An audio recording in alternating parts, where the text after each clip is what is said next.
Friends, let's continue with the numericals of chapter number 13. And now we will be starting with exercise. तो exercise के 13.1 की बात करें तो the question says somewhat like this. In 13.1 part A, two stable isotopes of lithium 3,6 and lithium 3,7 have respective abundances of 7.5% and 92.5%. Now this abundances means proportion. Common word proportion है and यहाँ पे technical word use किया abundance, यानी कितना ज्यादा है यूं. तो lithium 6 is having a proportion of 7.5% and lithium 7 has a proportion of 92.5%. These isotopes have masses 6.01512 atomic mass unit and 7.01600 atomic mass unit respectively. Find the atomic mass of the lithium, यानी average atomic mass कितना होगा ये find करना है ना. Lithium के sample में दो आइसोटोप है, लिथियम 6 एंड लिथियम 7. दोनों का प्रोपोर्शन दिया, दोनों का मास दिया है. We have to find average mass of lithium. तो एवरेज मास कैसे ढूंढने का? Average mass of lithium will B,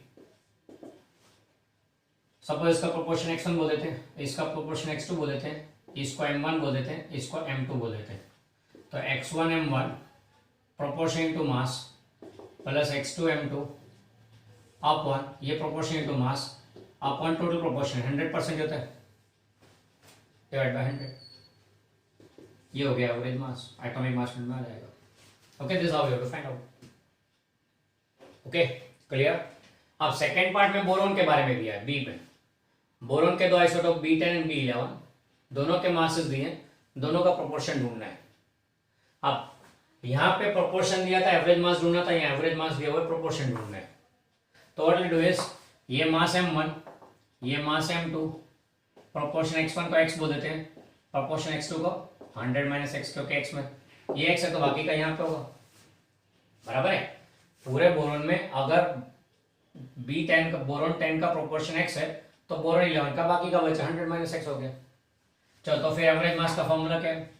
average mass of boron is equal to m1x1 plus m2x2 upon 100. बराबर है. तो फिर यहाँ पे हमारे पास आप देखें तो क्या हो गया, यहाँ पे 10.811 is equal to m1 10.01294 x plus 11.00931 100 minus x, यानी सिंगल वेरिएबल आ गया अपॉन 100. सिंप्लीफाई कर दो, काम खत्म, x मिल जाएगा. ओके, x मिल गया तो काम खत्म हो गया. नहीं, हमें तो दोनों के प्रोपोर्शन देने हैं. तो therefore proportion of B10 is x equal to this much and proportion of B11 is 100 minus x. तो x में से 100 में से x माइनस कर दो, जो बचा हो इतना परसेंटेज, इतना परसेंटेज. ओके, ये हो गया 13.1 का सेकंड पार्ट. इसमें प्रोपोर्शन दिया था, एवरेज ढूंढना था, या एवरेज दिया हुआ है, प्रोपोर्शन ढूंढना है. बोथ द वेज काम हो गया. 13.2 में नियॉन के 3 आइसोटोप्स दिए, प्रोपोर्शन दिया हुआ है, मास दिया हुआ है, बोले एवरेज ढूंढो. सेम टू सेम अब 3 हो गए. तो अब क्या लिखेंगे एवरेज मास के लिए? Average mass of neon will be equal to, average mass of neon will be equal to m1x1 plus m2x2 plus m3x3. ठीक है ना. एंड तीनों का टोटल तो 100 ही रहेगा, परसेंटेज है तो टोटल 100 ही आएगा. Okay, I'll give you the proportion that gives the average mass of neon. ये तीनों तीन सम एक जैसे ही हुए. 13.1 का A and B and 13.2. All the three are similar sums based on abundances. Okay, चलो go through this and we'll go over to next 13.3.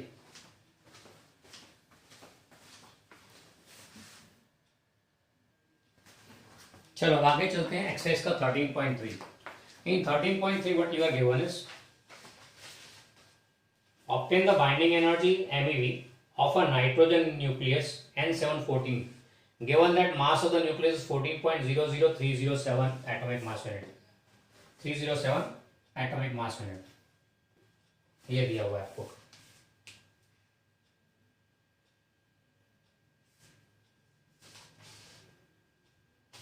Okay, यहाँ पे मैंने 4 लिखा हुआ है नोट्स में, प्लीज उसे रिमूव कर देना.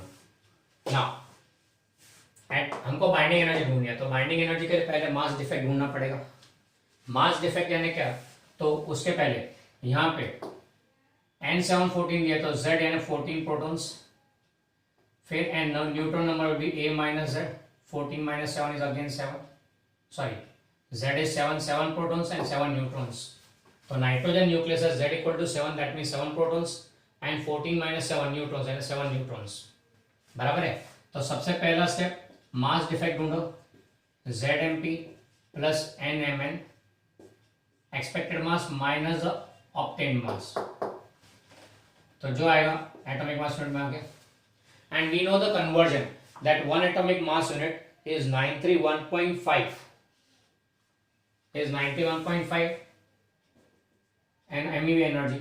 So as one atomic mass unit is equivalent to 931.5 MeV energy, therefore binding energy यहाँ पे क्या होगी, इतना मास डिफेक्ट है ना, तो it will be delta m into 931.5, क्यों, क्योंकि AMU में ना, इसलिए तो this much MeV, ये बाइंडिंग एनर्जी आ जाएगी। AMU में अवेलेबल है, इससे डायरेक्टली 91.5 से मल्टीप्लाई कर दो तो आंसर MeV में आ जाएगा। अगर ये किलोग्राम में होता तो फिर MC स्क्वायर लेते, डेल्टा m इंटू सी स्क्वायर लेते। ओके, तो ये बाइंडिंग एनर्जी आ गई। नेक्स्ट 13.4 का दो पार्ट है, उसमें पहले पार्ट में आयन के न्यूक्लियस के लिए बोला 2656 is ion nucleus, mass of the ion nucleus given, you have to get the binding energy per nucleon. अब वो पर न्यूक्लियन बीच में मिसिंग है, प्लीज क्वेश्चन में ऐड कर देना, you have to find binding energy per nucleon, तो EBN हो गया। ओके, यहाँ पे MP और MN mass of proton neutron तो आपको डेटा में दिया हुआ है ऊपर, तुम देखोगे तो न्यूमेरिकल्स में ऊपर स्टार्टिंग में एक्सरसाइज में सारा डेटा दिया है, उसमें ये दोनों दे दिए। ओके, तो you have to take the values from there. Exam में भी आपको दिया हुआ ये, these values, these constant values will be given to you in the exam, you need not remember it। वैसे तो सम्स करोगे तो याद रह जाएगा, पर जरूरी नहीं है याद रखना, you will be given this data। Okay, अब यहाँ पे बाइंडिंग एनर्जी पर न्यूक्लियन ढूंढना है, तो यहाँ से एक स्टेप आगे डिवाइड बाय न्यूक्लियन नंबर, तो पहला स्टेप आएगा delta mass defect ZMP plus NMN minus capital M, this much atomic mass unit.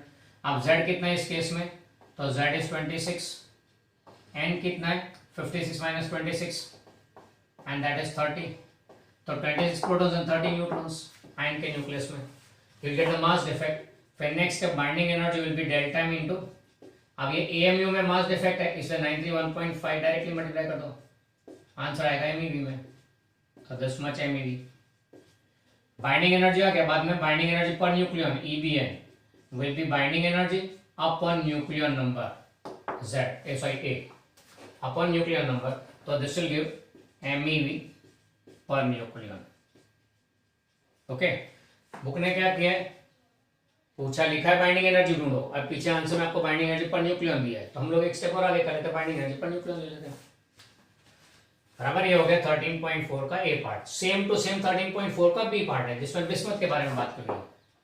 तो बिस्मथ में Z की वैल्यू 83 और N कितना होगा, तो 209 माइनस 83 टेल मेक 126, तो 83 प्रोटॉन्स एंड 126 न्यूट्रॉन्स हो गए। वही फिर से डेल्टा m ढूंढो, पहला step ZMP plus NMN minus capital M, तो ये आगे mass defect this much atomic mass unit. Second step में binding energy delta m into 931.5 MEV में आ जाएगा ये आंसर डायरेक्टली, तो this will be this much MEV, ये बाइंडिंग एनर्जी हो गई। And binding energy per nucleon पूछा है, इससे EBN is equal to binding energy upon nucleon number 209, तो this much MEV per nucleon. ये आ गया तीसरा आंसर, ये भी आ गया 13.4 का B पार्ट। अब 13.5 में चलते हैं, क्वेश्चन थोड़ा अलग टाइप का है। 13.5 में क्या बोला हुआ है कि a given coin has a mass of 3 gram, calculate the nuclear energy that would be required to separate all the neutrons and protons from each other. For simplicity, assume that coin is entirely made of copper 2963 of mass 62.9260, यानी copper atoms से बना हुआ ये coin है 3 ग्राम का, इसमें सारे protons neutrons को अलग करना हो तो कितनी एनर्जी चाहिए, ध्यान से समझना, सारे प्रोटॉन्स न्यूट्रॉन्स को अलग करना हो तो कितनी एनर्जी चाहिए।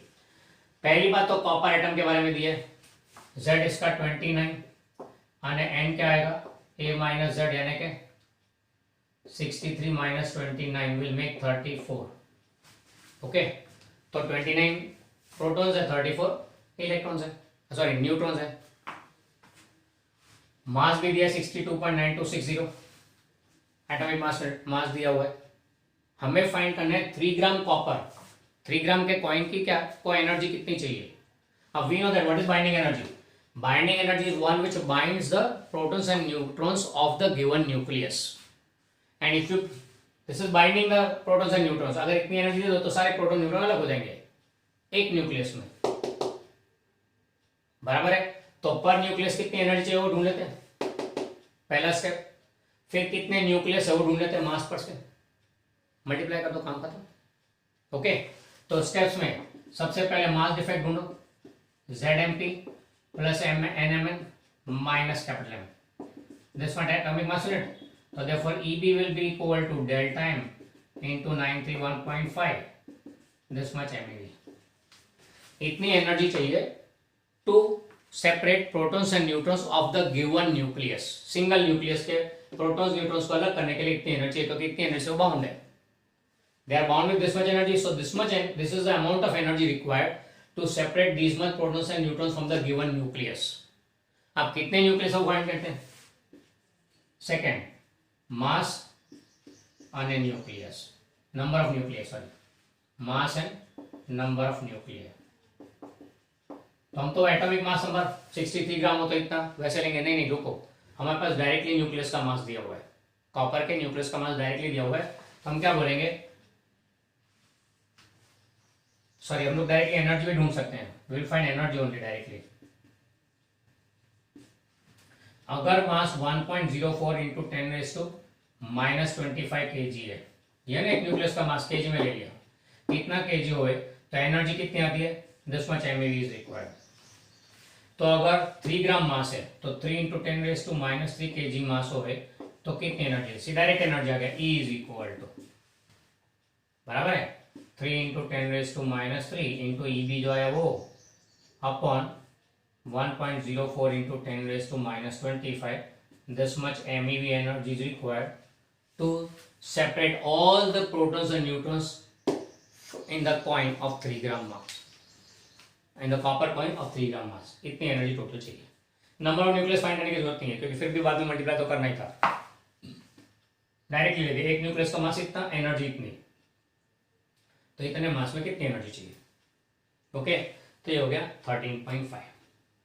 Clear, so this much energy is required to separate all the protons and neutrons in the copper coin of mass 3 gram given this condition।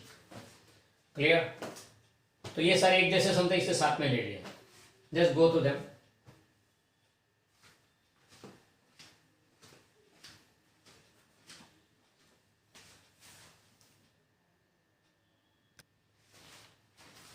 चलो फिर चलते हैं एक्सरसाइज का 13.6।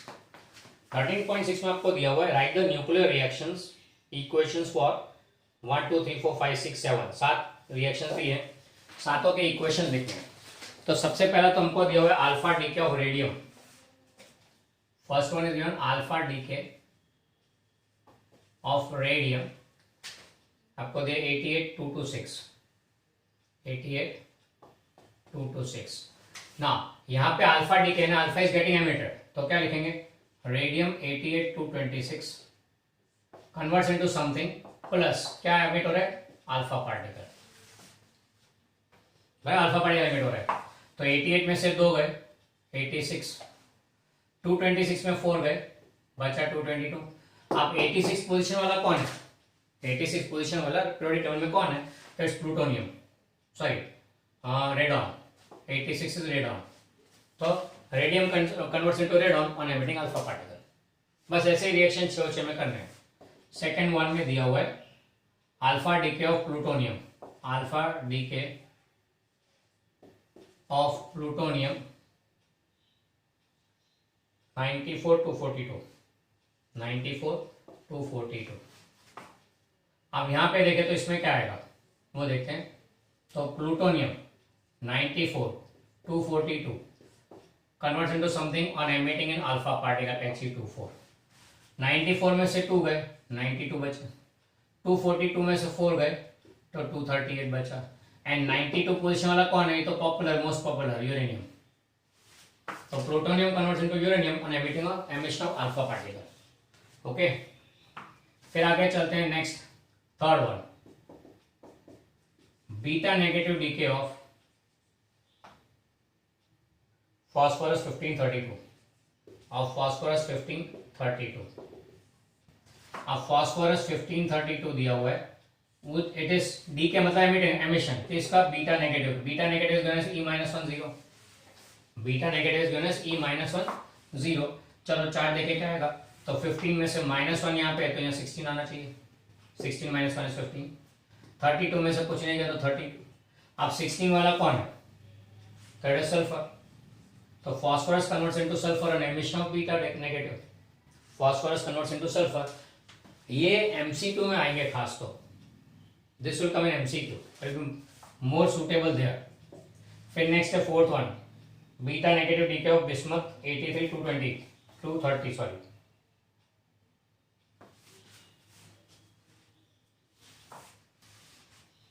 Next one is beta negative decay of bismuth 83 210। तो इसमें क्या आएगा, bismuth 83 210 converts into something by emission of a beta negative E-1 0। तो 83 में से -1 यहाँ हुआ तो यहाँ 84 आएगा, 210 में से कुछ नहीं गया तो 210 एज इट इज। तो 84 वाला कौन है? That is polonium. Okay, now you are bound to remain this remember these elements in the periodic table। तो वो तो फिर जैसे जैसे करते जाओगे, सम बार बार प्रैक्टिस करते जाओगे, you will remember this। Next आ है beta positive decay of carbon C6H11, radioactive carbon है। अब C6H11 converts into something on emission of beta positive, beta positive is written as E+1 0, alpha particle, beta negative और beta positive. अच्छा, 6 में से +1 यहाँ गया तो 5 बचा, एंड 11 में से कुछ नहीं गया तो 11 ऐसे, एंड B5 इज बोरोन। तो boron is produced on, carbon में से पॉजिट्रॉन एमिट होने के कारण बोरोन विल बी प्रोड्यूस्ड, तो carbon will convert into boron on emission of beta positive. फिर आता है 6 1 is beta positive decay of tellurium 4397। टेक्टेनियम है या फिर टेल्यूरियम है, दो में से एक है, मोस्ट प्रोबेबली टेक्टेनियम है। तो ये टेक्टेनियम में से बीटा पॉजिटिव डीके हो रहा है, टेक्टेनियम 4397 converts into something on emission of beta positive. 43 में से 1 गया 42, 97 में से कुछ नहीं गया तो 97 एज इट इज। अब 42 वाला कौन है? तो इट इज मॉलिब्डेनम, ओके। फिर आता है 7 में दिया है electron capture of xenon 54 120। xenon में इलेक्ट्रॉन कैप्चर कहने ऐड होगा। अब देखो यहाँ पे क्या होगा, अभी तक डीके था, एमिशन था, अब एडिशन है, इट इज कैप्चर, तो प्लस E-10 इलेक्ट्रॉन का कैप्चर किया है, तो क्या होगा यहाँ पे 54 - 1 53 120 + 0, तो 120 एज इट इज। 53 वाला था iodine, plus some energy release, ये एनर्जी रिलीज होगी कि नहीं तो अपने को पता नहीं है, पर फिर भी अपने लिख देने का, बराबर है। तो यहाँ पे ये हो गया 7 number. So these are the reactions which are occurring, जिनके न्यूक्लियर रिएक्शन हमने दिए, ये आपको दिया ना, आप अकॉर्डिंगली न्यूक्लियर रिएक्शन लिखने हैं। Clear about this? These are just a sample. Similar type of MCQ can come. One of them is blank. ये blank होगा या ये blank होगा. Anything would be. या फिर कई बार ऐसा हो सकता है कि ये blank है, ये दोनों दे दिए, ये blank है, तो फिर आपको ढूंढना है। तो just simply you have to balance Z value and A value. That's the thing. That's the thumb rule here. Okay? ये हो गया 13.6। चलो देख लो, फिर हम लोग चलते हैं सीधा 13.17 पर।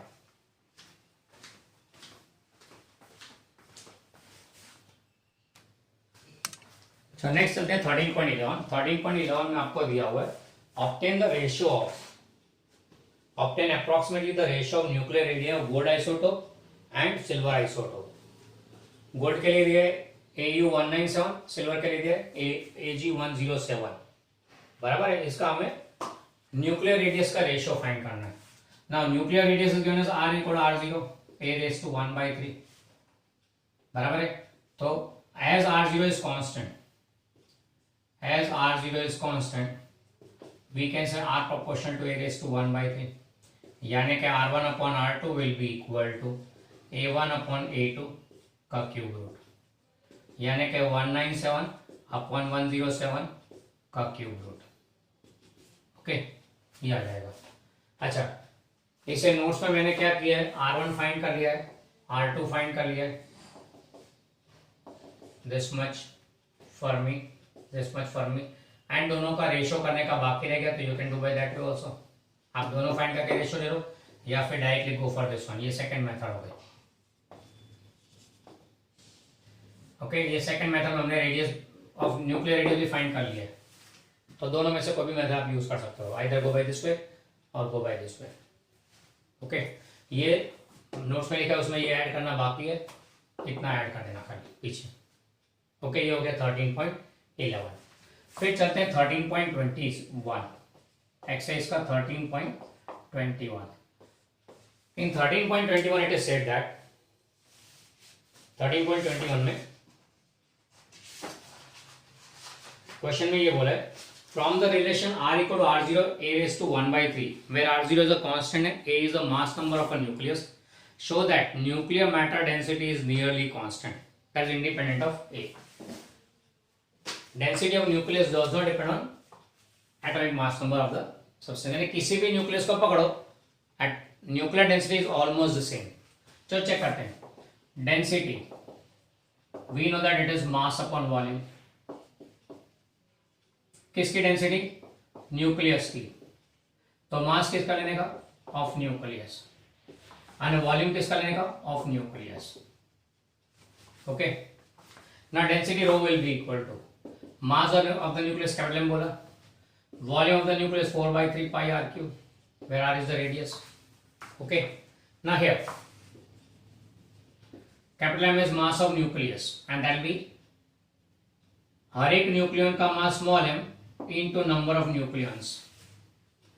One nucleus mass small m, one nucleon mass small m, a nucleon से तो कितना मास टाइम into हो गया अपॉन 4/3 pi r0 a⁻1/3 का cube. Okay, so this will be 3m a upon 4 pi r0 cube into a cancel हो गया, 3m upon 4 pi r0 cube.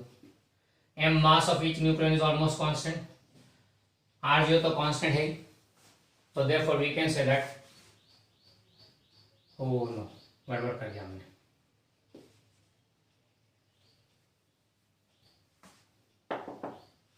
ये हमने डायरेक्टली लिख दिया था, गड़बड़ हो गई। नहीं तो फिर चलो रहने दो इसको, rho equal to m into a upon 4/3 pi r0 a⁻1/3 का क्यूब। ओके, वो मास को कैपिटल M को ऐसा लिखते हैं ना, m into a। Okay, so what we get is density is independent of atomic mass number, it does not depend on atomic mass number. यानी periodic table के कोई भी एलिमेंट को पकड़ो, कोई भी आइसोटोप को पकड़ो, सबका nuclear density will be almost the same, into 10⁻18 something, into 10⁻18 आएगा ये। सब किसी को भी ले लो, क्योंकि मास ऑफ न्यूक्लियन हर एक के लिए ऑलमोस्ट द सेम है, r0 भी सबके लिए सेम है, दैट्स ऑल। न्यूक्लियन में proton neutron having almost equal mass, average ले लो वो है, r0 ले लो, that's all. You will get the constant value of density for all nuclei. Nuclear density is almost the same irrespective of the element you are taking. Okay, ये 13.21 आपको समझाता है। फिर चलते हैं 13.17 की तरफ।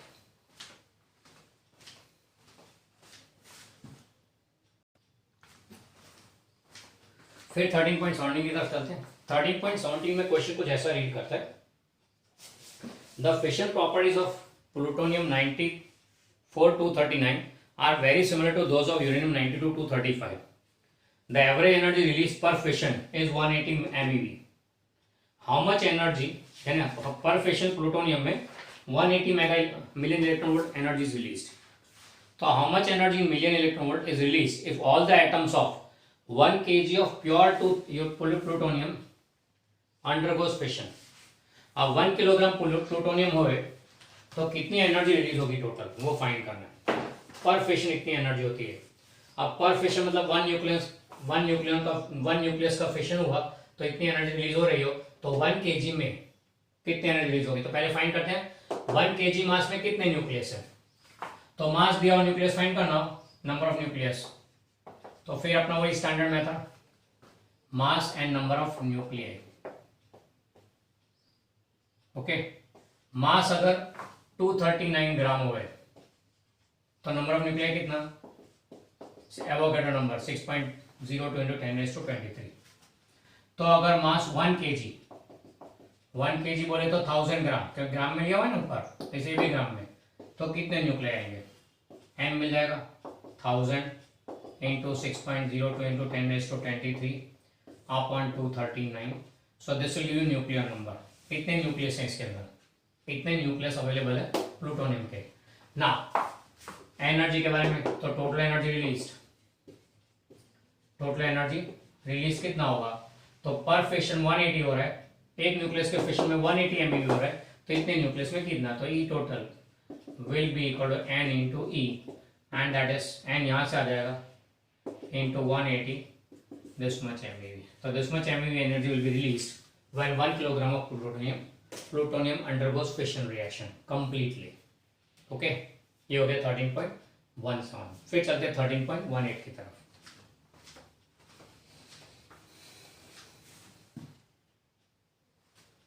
चलो 13.18 में पहले क्वेश्चन में क्या दिया वो समझते हैं. You are said that a 1000 megawatt fission reactor consumes half of its fuel in 5 years. How much uranium-92-235 did it contain initially? 5 साल में आधा यूज कर रहा है, आधा मास कंज्यूम करता है 5 साल में, जो भी मास है उसका आधा कंज्यूम करता है 5 साल में. तो हमें फाइंड करना है कि इनिशियली कितना मास था उसका यूरेनियम-235 का. Assume that the reactor operates 80% of the time, यानी पूरा काम नहीं कर रहा है, 80% ही वर्क कर रहा है. Then and that all the energy generated arises from the fission of uranium-92-235 and that this nuclide is consumed only by the fission process. यानी खाली fission process ही हो रहा है, यानी पर reaction around 200 MeV energy आएगा, पर fission reaction 200 MeV energy U-235 का, जो हमने स्टैंडर्ड थियरी में पढ़ा था. ये रिएक्टर 5 साल चलता है, 1000 मेगावाट पावर जनरेट कर रहा है, पर आधा ही मास यूज हो रहा है, एंड वो भी 80% एफिशिएंसी पे है, एफिशिएंसी 80% है. तो कितना मास होगा इनिशियली, वो हमें फाइंड करना है. You have to find the initial mass. Okay,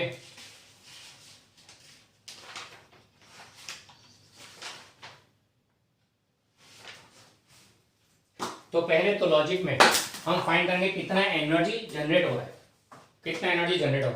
तो power into time will give us energy generated. E is equal to power into time. Power 1000 megawatt दी है, मेगा यानी 10⁻6, यानी 3 मिनट कुल मिला के 10⁻9 वाट हुआ. 5 ईयर्स है तो उसको सेकंड में कन्वर्ट कर दिया, बराबर है, क्योंकि ये वाट क्या होता है, what is joule into joule पर सेकंड, तो सेकंड में ही है तो सेकंड में कन्वर्ट करना पड़ा ईयर को. डायरेक्ट कन्वर्जन अपने पास में 11 में हमने पढ़ा था, 1 year is this much second, और ये आपको यहाँ डेटा में भी दिया हुआ है, ऊपर एग्जाम में भी दिया होगा. तो इतनी सेकंड होगी टोटल. तो एनर्जी कितनी जनरेट होगी, दिस मच जूल, बराबर है. पर फिशन 200 MeV एनर्जी जनरेट होती है, पर nuclear fission this much energy, इतना MeV यानी इतना जूल होगा. कन्वर्ट करते हैं जूल में, कैसे करेंगे, तो देखो 2 इंटू 10⁻2 मिनटी और 6 मिनटी, टोटल 8 मिनटी हुई इलेक्ट्रॉन वोल्ट, यानी 2 इंटू 10⁻8 इलेक्ट्रॉन वोल्ट से जूल 1.6 इंटू 10⁻−19, तो दिस मच जूल, यानी कि चलो आ जाएगा तो मल्टीप्लिकेशन 3.2 इंटू 10⁻11 जूल. इतनी एनर्जी पर फिशन रिएक्शन हुई, एंड ये टोटल एनर्जी जनरेटेड.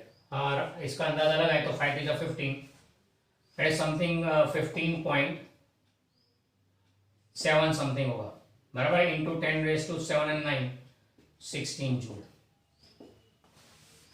ओके, ये 15.7 into 10⁻, ओके, ये हो गया. इतनी एनर्जी जनरेट होगी, पर इसमें से भी 80% ही वर्क कर रहा है, नॉट 100%. एफिशिएंसी उसकी 80% ही है, तो इसका 80% लेना है. तो एक्चुअली एनर्जी देयरफॉर एंड वो भी इनटू 80% कर देते हैं, यानी इंटू 0.8, तो दिस मच जो यही आ गया, यही डैश है। अब तो therefore number of nucleus fission, number of nuclei undergoing fission कितने होंगे, कितने न्यूक्लियस फिशन होंगे तो इतनी एनर्जी मिलेगी। Let's say n will be equal to इतनी टोटल एनर्जी आपको इतनी पर न्यूक्लियन, एक न्यूक्लियन में ई डैश, तो ई एनर्जी कितने न्यूक्लियन में। ओके, तो ये नंबर ऑफ न्यूक्लियस आ गए, this much nuclei had fission. Okay, अब नंबर ऑफ न्यूक्लियाई आ गए तो मास ढूंढ सकते हैं, नंबर ऑफ न्यूक्लियस से मास ढूंढ कर सकते हैं। कैसे, नंबर ऑफ, वही अपना पुराना method, number of nuclei and mass. अब नंबर ऑफ न्यूक्लियाई अगर इतना है, सॉरी कितना 6.02 इंटू 10⁻23 एवोगैड्रो नंबर, तो मास कितना, ये किसकी बात चल रही है, यूरेनियम 92-235 की, तो मास हो गया 235 ग्राम, मास 235 ग्राम हो गया। तो n न्यूक्लियाई हो तो कितना मास होगा, n न्यूक्लियाई हो तो कितना मास होगा, तो get the mass m is equal to 235 into n, ये रहा n यहाँ पर है, अपॉन 6.02 इंटू 10⁻23, तो ये मास आ गया, ये आता है अराउंड 1538 मास आता है ये केजी में, कितना मास आया, नो डाउट यहाँ पे ग्राम में आएगा, 1.538 इंटू 10⁻6 ग्राम आएगा, तो ये 1538 किलोग्राम हो जाएगा। ओके, इतना मास आया, तो इतने मास ने इतनी एनर्जी जनरेट की 80% एफिशिएंसी पे, जो हमारा रिएक्टर कर रहा है, इतने मास से नहीं, आधा mass only used, only half the mass is consumed, तो फिर इनिशियली कितना होगा, as half the mass is consumed, half the mass is consumed, so therefore initial mass would be double of this one, initial mass will be double, कितना 1538 का into 2, so that is 3076 kilogram, इतना mass total था initially, उसमें से आधा consume हुआ and उस आधे ने 80% एफिशिएंसी पे इतनी एनर्जी प्रोड्यूस की, जो 1000 मेगावाट हो रही है 5 साल के लिए। क्लियर दिस, इतना मास इनिशियली था, उसमें से आधा ही कंज्यूम हुआ है एंड वो भी 80% एफिशिएंसी पे, तो इतनी एनर्जी उसने जनरेट की, वो कितनी है 1000 मेगावाट 5 साल के लिए। ओके, तो ये हो गया regarding the sum number 13.18। Clear, just go through this, कहीं पे भी कोई तकलीफ पड़े तो do give me a call और come over directly to meet me. Next we go for 13.19। चलो अब चलते हैं 13.19 के लिए। 13.19 में क्या बोला हुआ है कि how long can an electric lamp of 1000 watt power be kept glowing bye fusion of 2 kg of deuterium, taking the fusion reaction as this one, H12 plus H12, two deuterium combine to form a helium isotope, 1 neutron is produced and 3.27 MeV is generated per reaction। तो हमको बोले अगर ये reaction चले, उसमें इतनी energy generate हो रही है, तो एक बल्ब है 100 वाट का, वो 2 kg ड्यूटेरियम है आपके पास में, 2 kg है ड्यूटेरियम, 2 kg है, तो उसका यूज करके पर रिएक्शन अगर इतना एनर्जी प्रोड्यूस होता हो तो 100 वाट का बल्ब कितने टाइम तक चलेगा, 100 वाट का बल्ब कितने टाइम तक चलेगा वो फाइंड करना है। यानी we have to find out the time. Time यानी क्या होगा, we know that power is energy upon time, बराबर, तो टाइम ढूंढना होता है energy upon power. Power of bulb तो है, अब कितनी एनर्जी जनरेट होगी वो मिल जाएगा तो काम हो जाएगा। अब कितनी एनर्जी जनरेट होगी 2 kg मास से, तो पहले नंबर ऑफ न्यूक्लियर ढूंढते हैं, मास ड्यूटेरॉन का 2 ग्राम है, तो फिर नंबर ऑफ न्यूक्लियर कितना हुआ,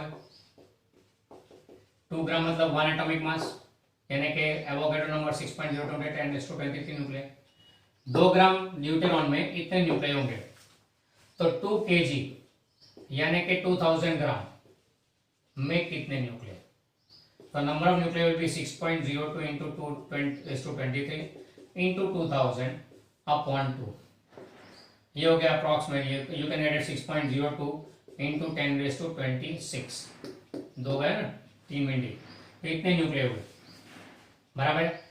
अब पर fission reaction this much is produced, पर रिएक्शन सॉरी पर nuclear reaction this much energy is produced. Okay, तो इतने न्यूक्लियाई कितने एनर्जी प्रोड्यूस करेंगे, चेक करते हैं। चलो, number of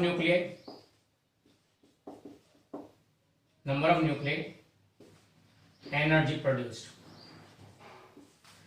2 nuclear combining, 2 nuclear मिलकर ये प्रोड्यूस करे 3.27 MeV।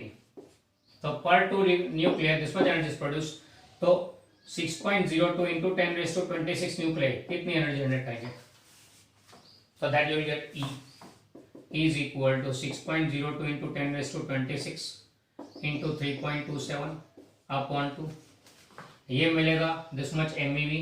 पर हमें तो जूल में लेना होगा क्योंकि ये तो ऐसा ही सिस्टम फॉलो कर रहा है, तो जूल में कन्वर्ट करने के लिए इसको इंटू 10⁻6 EV हो गया, दैट इज जो भी आएगा उसको जूल में कन्वर्ट करें 1.6 10⁻⁻19 से मल्टीप्लाई करके, तो you get E in joule. Joule में आ गया, फिर यहाँ रख लो तो इतना सेकंड आ जाएगा, जैसे ईयर में कन्वर्ट कर लो तो यू फाइंड दैट इतने साल तक ये बल्ब चलेगा। ये आंसर कितना आता है, लगभग 5 into 10⁻4 years। This will come out to 5 into 10⁻4 years, यानी 50,000 साल तक चलेगा। 2 किलोग्राम ड्यूटेरियम यूज किया हो इस रिएक्शन से 50 साल तक 100 वाट का बल्ब चला सकते हो, 100 वाट का बल्ब 50,000 साल तक चला सकते हो, बराबर है। That is the nuclear power, that is the capacity of nuclear power. तो it generates immense amount of energy, so that 100 watt bulb 2 kg deuterium में, ओनली 2 kg ड्यूटेरियम में भी 100 वाट का बल्ब 50,000 साल तक चल सकता है। Okay, so it's a never ending source of energy. Clear, ये हो गया 13.19। फिर चलते हैं 13.20 की तरफ। चलो फिर चलते हैं 13.20 की तरफ। 13.20 में क्या बोला हुआ है, calculate the height of a potential barrier for a head on collision of 2 deuterons. अभी पोटेंशियल बैरियर यानी क्या वो समझते हैं। The height of potential barrier is given by the Coulombian repulsion between the 2 deuterons when they just touch each other. यानी जब एक दूसरे को टच करेंगे तो मैक्सिमम हाइट पोटेंशियल बैरियर होगा, एंड ऐसे सिचुएशन में हमें वो बैरियर ढूंढना है। Potential barrier here means you have to find out the potential energy when both the deuterons touch each other, just touch each other, यानी कि दोनों के सेंटर्स के बीच का गैप, एक का रेडियस दूसरे का radius, distance in the 2 centres is twice R. आप पोटेंशियल एनर्जी ढूंढिए तो U is equal to K Q1 Q2 upon R। K तो है वो K हमारे पास कितना है 9 into 10⁻9। Q1 Q2 दोनों ड्यूटेरॉन है, ड्यूटेरॉन यानी H12 यानी एक ही प्रोटॉन, बाकी तो न्यूट्रॉन तो न्यूट्रल होता है, एक ही प्रोटॉन तो charge will be equal to E that is 1.6 into 10⁻⁹ coulomb.